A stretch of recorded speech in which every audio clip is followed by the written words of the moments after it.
Cinque Terre is one of the most beautiful locations on the planet. It's located in northern Italy on the Mediterranean coast and translates to 5 lands. This national park and World Heritage Site hosts mesmerizing blue waters, bright colourful buildings stacked amongst each other, dramatic cliff faces, hypnotically beautiful Italian flowers, and lemonade, as this place is famous for its lemon groves. In this video, I'm going to show you some of the beautiful drive across Cinque Terre, as well as its main town, Monterosso out there, and give you a glimpse of its beauty so you can decide if this is the kind of place you want to throw into your travel itinerary. And if you're interested in more content like this, head over to my channel where I share plenty of other videos on travel and tourism alike. So we began this day in Cinque Terre in Rio Maggiore. This is the first town we came to, the most eastern one. It is beautiful. We didn't spend much time here, but that's because we were on a tight schedule. One of the best things about this video is that what I'm going to show you, it's going to leave some stuff a mystery. There's 3 towns we didn't visit. So if you want to see this, you want to come to this Cinque Terre yourself, it will be a nice surprise for you.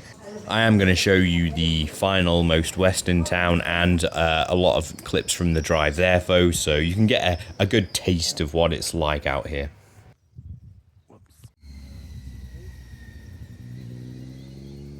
So if you're going to drive Cinque Terre like we are, just look at the road, okay?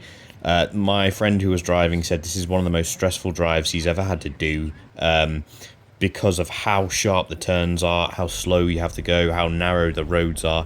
So if this is the way you're going to do it, please bear that in mind. I would not recommend this drive if you are an inexperienced driver, especially if you're not used to driving on the opposite side of the road in another country. There are options to get from the towns to towns. I think there's a train that goes to them all, if not a bus service. That is an alternative option. However, if you are just a passenger in the car, sit back and enjoy the views.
So this is Monterosso. This is the largest and most developed of the villages, the 5 villages, and it's kind of like in 2 parts. You've got this sandy beach area. This is the only sandy beach that you can go to for, you know, sunbathing, getting in the ocean and all that, out of the 5 villages in Cinque Terre, so bear that in mind if you want to come here.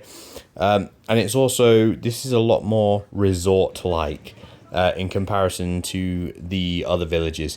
Obviously I didn't go to 3 of them, but from researching, that's what it says. The others I think are a bit more locally, less touristy basically.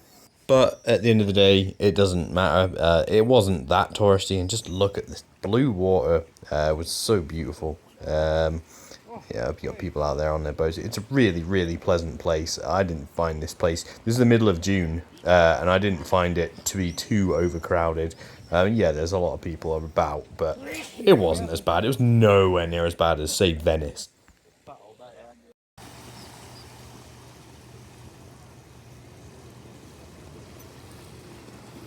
Then you've got the second part to this village. This is the more historic old town section to the village, and you have to walk through a tunnel to get to it, but when you get there, it's really nice. You've got all these sort of different pastel coloured buildings, It's really bright colored, but it's very narrow and enclosed.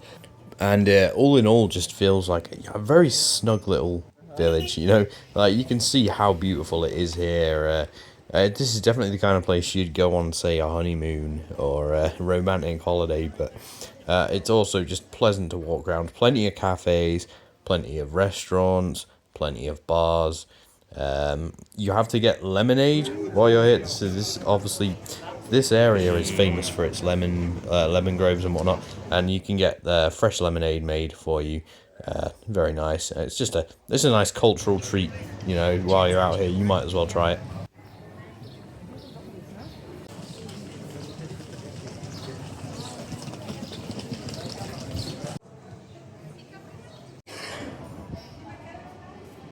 Okay, yeah.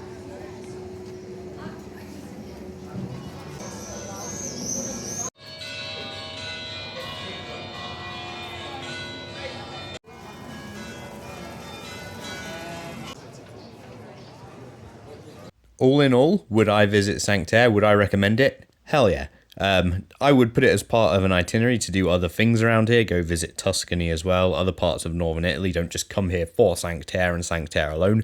But I hope this gave you a glimpse of what it's like. I still need to go back. Obviously, I've only seen 1.5 of these little villages here. I need to see the other 3. So, but hopefully, this has given you a glimpse to see what it's like, and given you a bit of a craving to get out there and go see it. Other than that, like, comment, subscribe, and I'll see you in the next one.